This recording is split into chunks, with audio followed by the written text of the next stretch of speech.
Esther 4:1.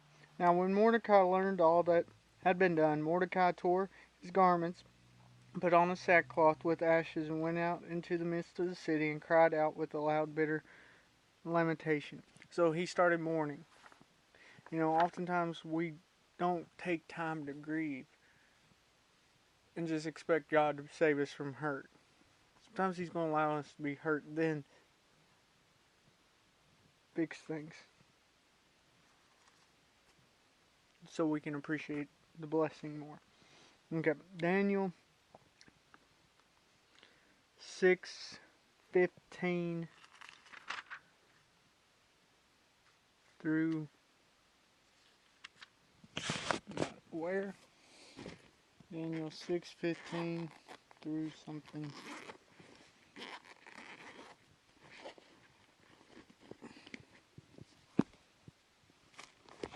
Through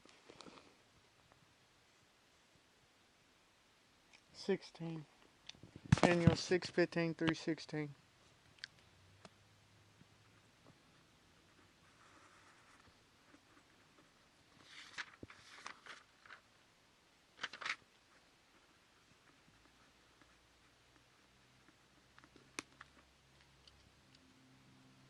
Okay.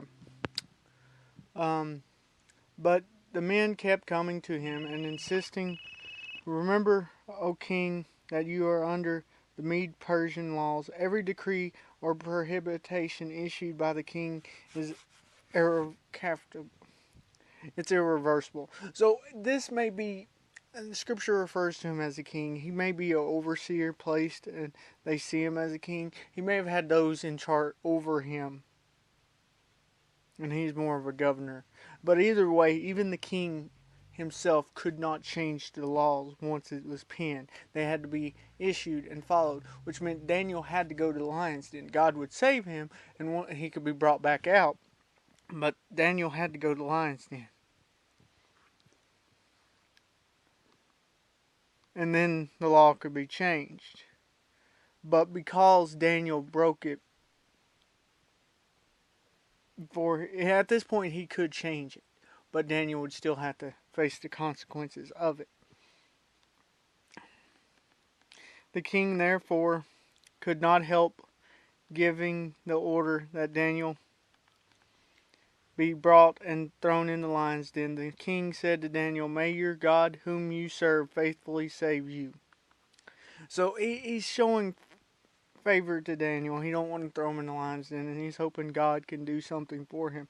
Even though he ain't accepting God, he knows Daniel, the God who Daniel serves, has power. Even though he's submissive to that, because he would have never made this foolish decree to begin with if he was.